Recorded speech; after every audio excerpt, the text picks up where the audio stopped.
Camille. Salut! J'ai fait exprès. Salut Camille. Salut. Ça va bien? Ben oui, toi? Ben oui, parle-nous de toi. Qui es-tu? D'abord et avant tout, concernant les camps, je m'appelle Pina. OK. C'est mon personnage très Pina? ancré. Ouais, Pina. OK. Ça vient de où, la référence? Honnêtement, de toutes les personnes que je connais, tout le monde a choisi son nom de camp, Mais pas toi. mais pas moi. OK. D'où je viens, la tradition, c'est que tous les anciens sont en cercle, le nouveau va au milieu, tu reçois un ballon de plage, puis tu réponds à la question quand tu l'attrapes. Puis ça détermine... Exactement. Selon tes réponses, les gens vont... Toi, tu sors de la salle, ils font un caucus, puis ils reviennent, puis ils disent « Tu t'appelles comme ça ». Puis moi, dans le fond, je Si tu l'aimes pas. T'es pogné T'es avec pogné ton avec, nom. OK. Mais tu finis par l'aimer. J'en connais pas beaucoup qui ont pas... OK. Il y en a une, je me souviens de sa réaction, elle l'aimait vraiment pas, mais elle a fini par l'apprécier. Puis ben moi, je te dirais qu'au bout de 5 ans, j'ai vraiment beaucoup de choses avec des ananas. J'ai appris à comme... Ça, c'est à moi, puis les gens l'associent rapidement aussi. OK. J'ai vu ça, Merci, mais là, OK. j'ai comme une overdose d'ananas partout. J'ai vraiment parfait. de tout. Fait OK. que c'est ça. Fait que c'est pas moi qui ai choisi mon nom de camp, mais je l'apprécie OK. quand même beaucoup. OK. Ouais. Fait que là, tu as Mais- travaillé dans les camps? Oui, j'ai travaillé 5 ans dans les camps, autant Oh, OK.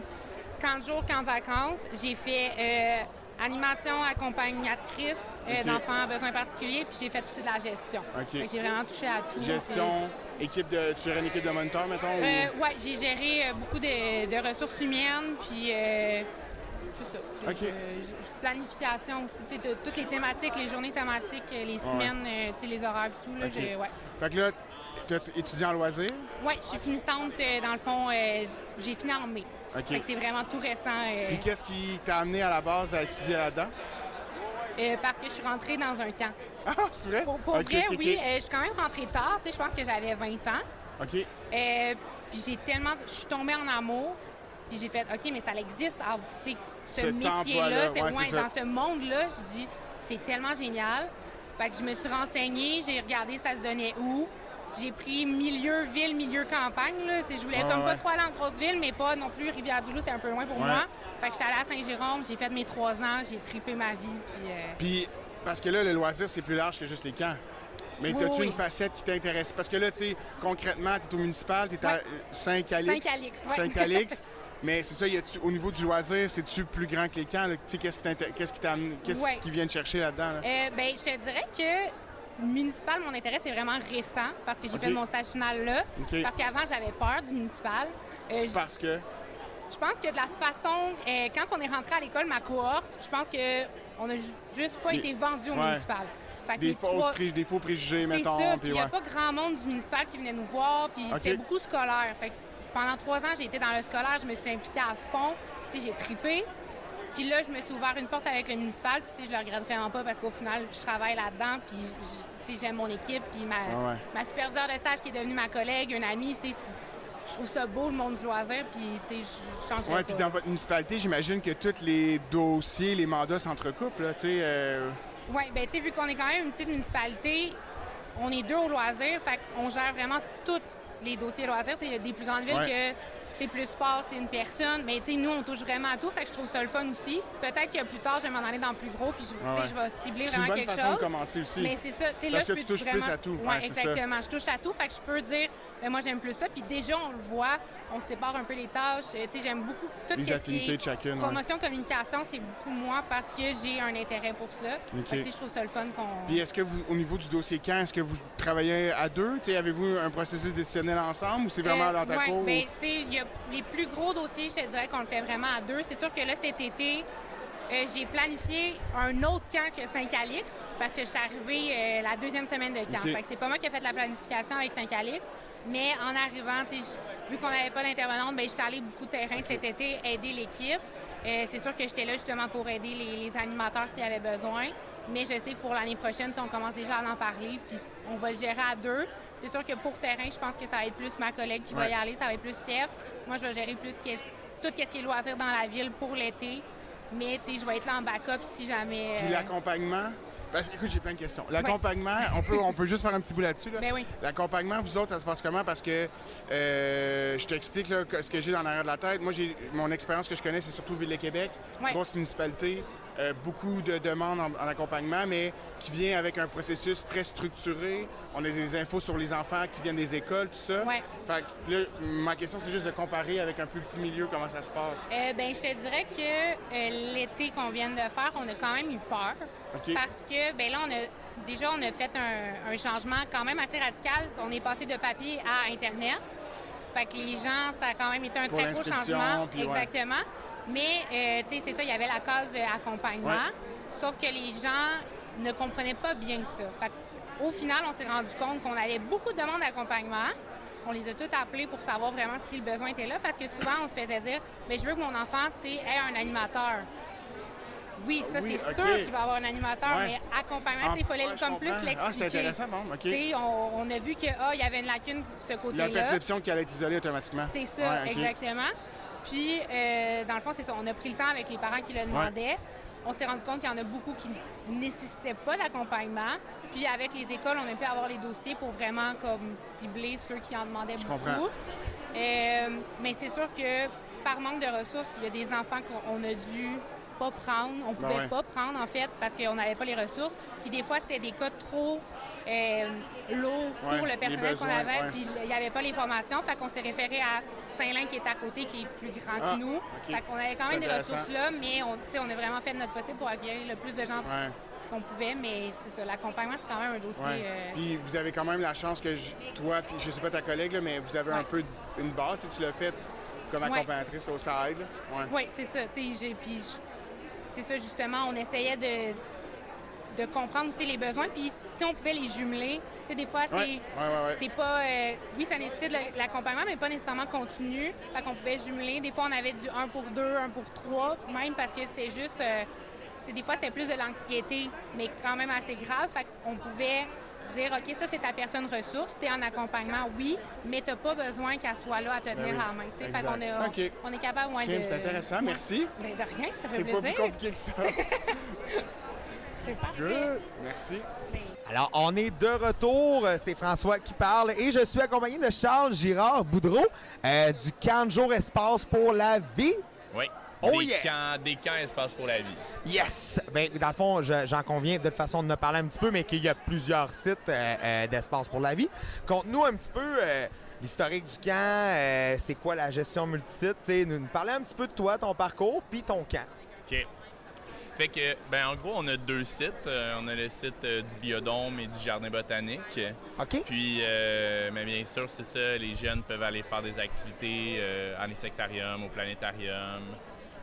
Puis entre les deux, là, de se déplacer. On fait aussi des sorties parfois. Mais déjà là, moi, je capote. Puis, tu sais, je vais te faire une grosse confidence. Là. Je suis jamais allé au Biodôme. Mais honnêtement, moi, quand j'étais kid, ça me parlait juste par même l'architecture que ça a. Tu sais, je trouve ça vraiment intéressant, tout ça. Tu sais, qui dit camp au Biodôme, le lien espace pour la vie avec votre branding, comment ça a été pensé, Espace pour la vie? Espace pour la vie, le but, dans le fond, c'est de rapprocher les gens de la nature. Dans le fond, d'avoir envie de la protéger en la connaissant mieux. C'est vraiment ça le but. Fait que, tu sais, au Biodôme, c'est de voir les tamarins lions dorés qui sont menacés en forêt tropicale au Brésil, les esturgeons du golfe du Saint-Laurent. Ça va vraiment du grand au plus petit. Il y a des projets de conservation aussi. Par exemple, au Biodôme, ils vont élever des tortues des bois. Puis ensuite, ils les relâchent en nature là, pour, dans le fond, il y a un meilleur taux de survie. Fait que, les jeunes sont en contact avec ces animaux-là, avec les écosystèmes. Ils voient aussi un peu, on a comme toutes des salles, des machines dans les sous-sols. Il y a l'envers du décor, là, où, par exemple, les animaux sont dans des cages, des quartiers de nuit, où il y en a qui sont blessés, mais c'est quoi les soins? Fait il y a tous les emplois liés à ça aussi. Puis ils sont vraiment ils comprennent vraiment c'est quoi, dans le fond, l'écosystème, là, fait que surtout dans le cas du biodôme. Là. En plus, je veux dire, les jeunes sont tellement curieux de nature, de tout voir ça, tout ça. L'expérience, l'immersion avec les animaux qui vivent, est-ce que tu vois une certaine réceptivité par rapport à que les jeunes qui passent chez vous? Est-ce que tu penses qu'ils ont une meilleure conscience de l'environnement une fois qu'ils quittent leur camp chez vous? Ouais, vraiment. Puis comment ça se traduit? Ben c'est ça. Écoute, petite histoire de vie. Ben moi, j'ai commencé comme animateur scientifique au Biodôme. Au début, j'animais le grand public. Puis je suis rentré dans les camps comme animateur pour un groupe qui était les branchés des bois, les 11-12 ans. Puis quand je faisais, je passais du grand public à mes branchés qui étaient 2 semaines. Mais on pouvait vraiment aller plus loin.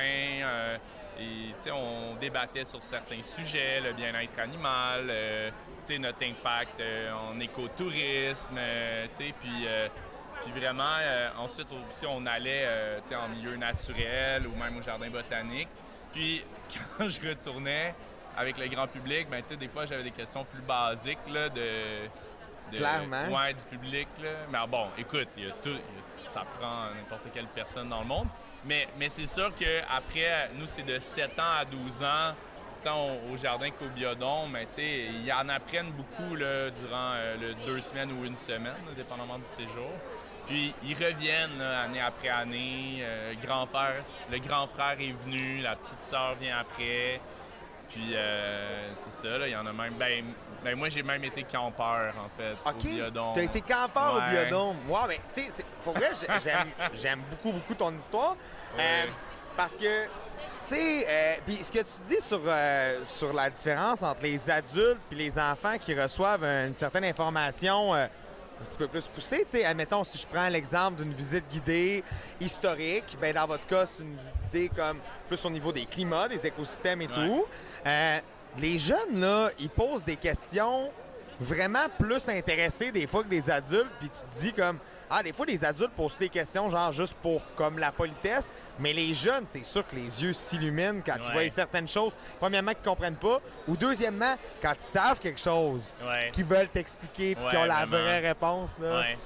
Ben, tu sais, on fait plein de quiz, de jeux actifs, tu sais, aussi, au jardin, dépendamment des thématiques, ils vont faire un herbier, puis là, ils peuvent le ramener à la maison. Ils ont cueilli des plantes à certains endroits ou aller pêcher dans l'étang, là. Puis, il y avait justement des parents qui ont écrit, ils ont dit ma fille est revenue, les bottes pleines de bouettes, puis les yeux pétillants, puis...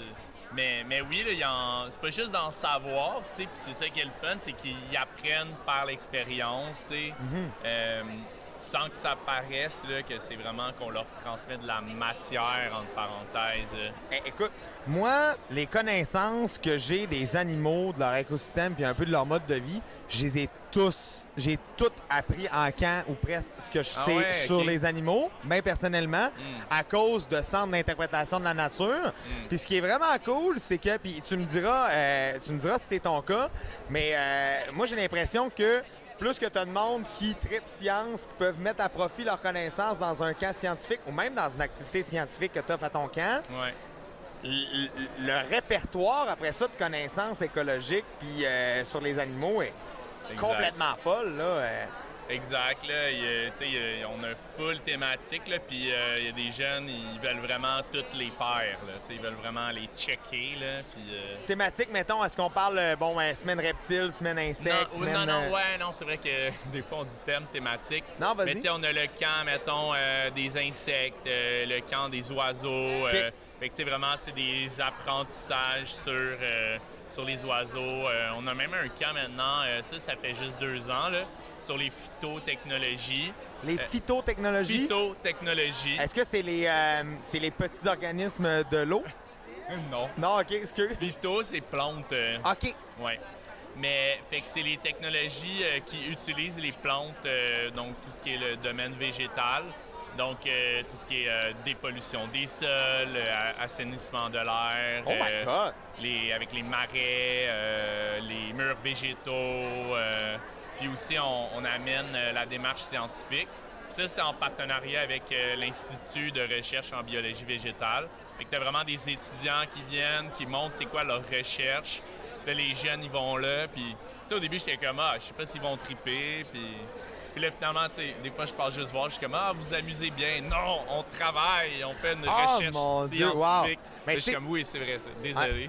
Honnêtement, Charles, je t'entends parler et tout ça. Moi, j'ai déjà entendu dans ma vie, mais tu sais, nous autres à l'école, on éduque, puis vous autres dans les camps, vous divertissez. Puis tu sais, comme, j'ai jamais été d'accord avec ça, mais mettons quelqu'un qui te parle de tout ce que tu accomplis avec les jeunes en termes de recherche, en termes d'expérimentation scientifique. Moi, ça me passionne. Puis honnêtement, il y a tellement de gens qui changeraient d'opinion à savoir qu'est-ce que vous faites au camp des espaces pour la vie. Merci beaucoup, Charles. De rien. C'était simplement ça. C'était un plaisir. Parfait, merci. Bonjour, Marie-Josée. Bonjour, Guillaume. Mon prénom, on se connaît même pas. C'est pas ce que je fais dans la vie. Écoute, content de te rencontrer au congrès. Tu peux mettre ton micro exactement comme ça va être facile. Tu as le droit d'enlever ton masque si tu es assis ici. Ça va aider, hein? Oui. Donc, est-ce que c'est le premier congrès? Oui, c'est mon premier congrès, première expérience à l'ACQ, première année en route vers la certification. Oui, c'est ça. Puis parle-moi un peu de l'héritage Saint-Bernard, c'est quoi? Oui, Héritage Saint-Bernard, en fait, on est situé sur la rive-sud de Montréal. C'est un organisme à la base qui œuvre en environnement depuis une trentaine d'années déjà. On gère, on protège, on met en valeur des milieux naturels qui sont hyper convoités dans la région de Montréal. Et puis, à côté de ça, c'est greffé une mission éducative, donc d'éducation relative à l'environnement. Donc, on s'est spécialisé dans l'offre de classes nature, d'ateliers scientifiques, contact avec la nature. Donc, vous allez dans des camps ou vous avez vos sites à vous? On a nos sites à nous et les écoles viennent nous visiter. À la base, les camps de jour, on a essayé de se faire connaître. En fait, notre but, c'était que les gens connaissent nos sites pour nous aider à les protéger puis partager notre passion, notre amour de la nature. Pour se faire connaître, on a décidé de travailler avec les camps de jour il y a une dizaine d'années où est-ce qu'on transformait notre île en île au trésor avec une gang de pirates complètement disjonctés. Et les camps de jour venaient pour des excursions d'une journée chez nous. Et puis, suite à ça, les parents de la région ont entendu parler de nous, ont voulu avoir des camps. On a commencé à ouvrir une semaine de camp, 2 semaines de camp, mais là, c'était toujours complet. Et puis, en pleine pandémie, en fait, on ne savait pas que la pandémie s'en venait, mais on a décidé de se réorienter et d'ouvrir un camp de jour, le camp Mordu Nature, pour l'été. Attends, mais là, 1 an ou 2 d'existence? Écoute, ça fait 15 ans qu'on fait des camps de jour, mais de 1 semaine ou 2 semaines. Et puis là, c'était notre première année à 8 semaines là, cet été, parce que l'année passée, on l'a fait à 2 semaines. C'est ça. Puis toi, là-dedans, c'est quoi ton lien avec les... en fait, as-tu étudié dans un domaine relié à ça? Ou? Écoute, moi, j'ai été animatrice de camp de jour quand j'étais plus jeune. Et j'ai étudié en architecture de paysage, en administration, en éducation relative à l'environnement. C'est un beau package, mais vraiment beaucoup de passion. Puis de fil en aiguille, je suis devenue directrice là-bas des programmes d'éducation. Donc. Puis, mettons, pour cet été, c'est sûr qu'il y avait la COVID, mais on parle combien d'enfants par semaine, les moniteurs? Bien, écoute, on était un petit camp cet été, donc on a fait 8 semaines à maximum. Là, notre mieux qu'on est allé, c'est 55. Là, j'avais mis limite à 45, mais on a... Tout dépendant des semaines, les animateurs qu'on avait, on s'est rendu à 55 jeunes. C'était notre première année, puis on a eu un défi, nous, on a des sites naturels, donc l'amour, l'intérêt, l'engouement du plein air chez les visiteurs. Oui, c'est chargé. On a dû gérer ça aussi, donc pour cette raison qu'on a limité notre camp. Mais on ne veut pas devenir un camp à 200-300 jeunes. Là, pour l'instant, sur notre site, là, ça ne permet pas ça. Là, donc, c'est pas nécessairement vos objectifs non plus. Non. Puis est-ce que ça... pas oblige, j'ai peut-être pas le bon verbe, là, mais est-ce que ça oblige que tes moniteurs aient des qualifications dans vos offres d'emploi? Mais c'est sûr que dans un monde idéal où il n'y a pas de pénurie de main-d'œuvre, écoute, on aurait des biologistes. Ce qu'on recherche le plus, c'est ceux qui ont une technique en bioécologie parce que c'est des gens allumés, des gens terrain. Il y a une passion aussi. Une passion.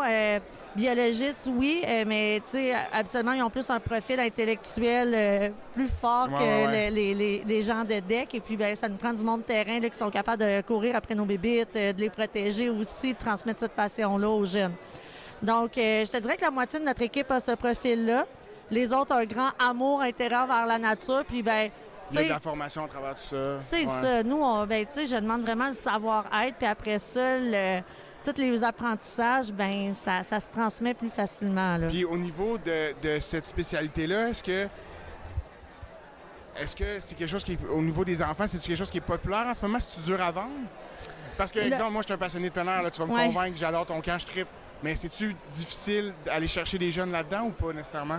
Vraiment pas. Okay. Non, c'est en fait, on n'a pas fait de publicité puis notre camp s'est rempli. OK. Donc, mais le site, par sa visite, doit être connu. Oui, le site est connu, l'organisme est connu aussi. Il y a comme une qualité où on est dans les écoles depuis 15 ans. Là, donc, on est reconnu. Puis votre nom, est-ce qu'il doit avoir une renommée, une réputation derrière votre nom? Bien, dans la région, oui. C'est sûr que je me rends compte que les familles, je te dirais, c'est peut-être plus les parents qui recherchent des activités plein air pour leurs enfants. Après ça, nous, notre défi, c'est que les enfants s'y retrouvent, aiment ça et tout ça. Puis on essaie de leur donner comme une certaine liberté qu'on peut un peu retrouver en camp de vacances aussi. Fait qu'on est un peu un hybride là, entre le camp de jour, le camp de vacances. Oui, c'est ça. Puis par curiosité, là, je sors complètement de ça, mais qu'est-ce que vous venez rechercher ici au congrès? On vient chercher des contacts. Vraiment, l'expérience des autres, là, de parler un petit peu qu'est-ce que tu fais. Bon, ben dans ton camp comme animateur, c'est quoi tes défis? Hier, on était dans un atelier sur les thématiques. Nous, chez nous, les thématiques, c'est super fort, mais honnêtement, on est hyper désorganisés. Ouais. Par rapport à ça, c'est dans la tête de mon coordonnateur, dans ma tête aussi. C'est ça. Oui, c'est ça. Puis des fois, on est parti trop loin, puis là, en plein milieu de l'activité, on est allé trop loin. C'est ça. On n'a pas le temps. Fait que là, c'est des outils qu'on vient chercher beaucoup. Puis en même temps, bon, ben là, il m'en manque un parce que c'est un jeune papa, puis il a la gastro avec son enfant à la maison. Classique. Mais c'était pour récompenser mes deux coordonnateurs, de s'offrir un petit break après l'été de fou qu'on vient de vivre. Ils sont engagés à l'année? Oui, moi, j'ai une équipe permanente puis une équipe saisonnière. Donc là, j'ai des animateurs dans les écoles présentement. Et puis, OK. C'est ça. Crème, super intéressant. Ben, merci. C'est tout? C'est pas plus compliqué que ça? Ben, c'est fun. Excellent. Ben, merci. Merci à toi. Crème. Bon, ben, merci. Ça fait plaisir. C'est super intéressant.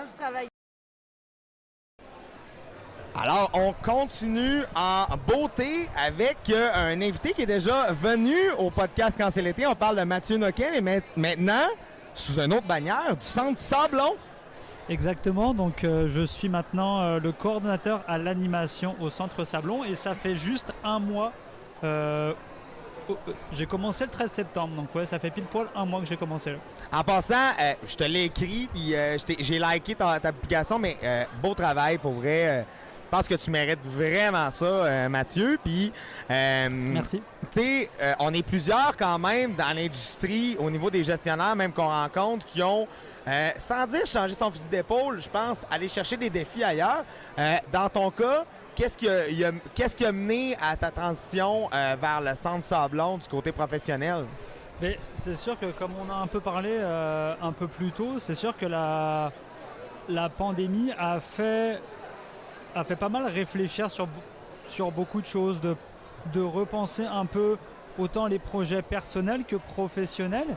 Et puis surtout peut-être aussi l'envie de faire de nouveaux défis et de nouvelles expériences de travail. Donc j'ai pris la balle au bon et puis je suis très heureux du move que j'ai fait. Et puis, je m'épanouis pleinement depuis un mois pour le Centre Sablon.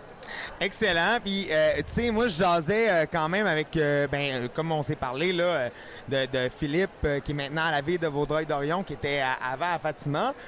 Tu sais, sans dire que, justement, on part à contre-cœur d'anciens camps. Tu sais, on s'en va chercher des défis et tout. Tu sais, moi, il me disait, écoute, je vais m'ennuyer de ci, je vais m'ennuyer de ça. Moi, personnellement, c'est sûr qu'il y a des éléments que je vais m'ennuyer de ces années. Tu sais, j'ai passé 11 ans là-bas. Qu'est-ce qui, principalement, qu'est-ce qui va te manquer au camp Papillon, si c'est pas trop indiscret? Ben, en fait, c'est sûr que, tu sais, moi, je suis arrivé au Canada avec un visa de travail.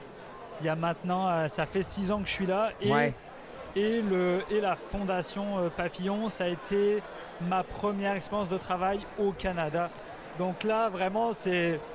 Mais t'as ouvert les bras, là. C'est ça, c'est un peu drôle à dire, mais là, avec le Centre Sablon, c'est ma seconde expérience de travail au Canada. Et c'est sûr que c'est aussi grâce à la Fondation que j'ai pu me développer. J'ai pu aussi, comme j'ai développé mon réseau aussi des camps, donc je leur dois aussi une grande partie de la personne que maintenant je peux être, c'est aussi grâce à eux là. Et puis, mais c'est sûr que moi, avoir fait comme les deux, la partie des camps de vacances et la partie plus accueil de jour avec la Fondation, c'est sûr que le camp de vacances, dormir sur place, faire de la vie quotidienne avec les jeunes, les moins jeunes, c'est quelque chose qui te prend et qui te tient à cœur. Donc de changer au début, c'est un ajustement, mais c'est vrai que ça va me marquer, comme les soirées thématiques de feu de camp, de chansons avec nos jeunes qui pour la plupart au Camp Papillon sont non-verbales. C'est quelque chose de magique, et puis ça, je l'oublie pas. Là. Ah, puis tu sais, tu parlais de ce que le Camp Papillon t'a apporté, puis comme de t'accueillir à bras ouverts au Canada et tout, mais faut quand même pas non plus négliger tout l'apport que tu as eu au Camp Papillon pendant ces années-là. Tu sais, je veux dire, moi, j'ai entendu parler d'énormément de réalisations. Je pense pas que tu es nécessairement quelqu'un qui va toujours crier sur les toits qu'est-ce qu'il fait comme réalisation. Mais moi, je te le dis, Mathieu, honnêtement, le Camp Papillon va se rappeler longtemps de toi, ça, c'est sûr à 100%.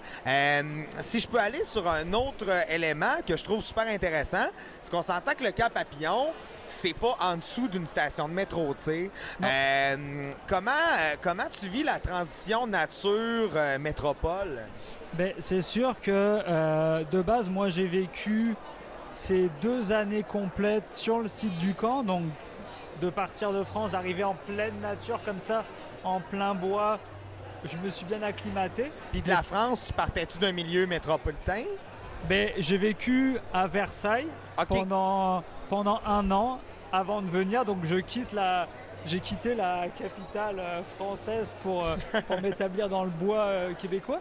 Mais c'est sûr que depuis les 2 dernières années, moi je réside à Montréal. Ouais. Donc la transition s'est fait vraiment tout naturellement. Donc de ce côté-là, j'ai pas eu de problème d'adaptation. Non, c'est correct. T'sais, en fait, moi, je pense que je faisais un peu référence à quelques gestionnaires que je connais qui, c'est un ou l'autre, on dirait. Il y a des gens, c'est comme, moi, je vis en nature, j'aime ça travailler en ville. Ou bien, moi, je vis en ville, j'aime ça travailler en nature.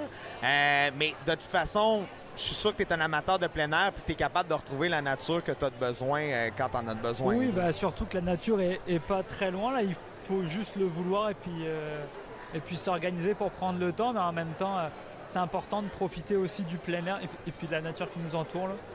Écoute, je suis convaincu. Écoute, pour continuer un petit peu dans cette lignée-là, au niveau là, du Centre Sablon, présentement, là, l'intégration de tout ça, au niveau des dossiers, là, tu vas commencer à regarder pour la programmation des camps. Parce que vous opérez à l'année. Là, vous avez des programmations de loisirs. Alors oui, exactement. Donc à l'année, on a des cours à la session. Donc on a également sortie scolaire.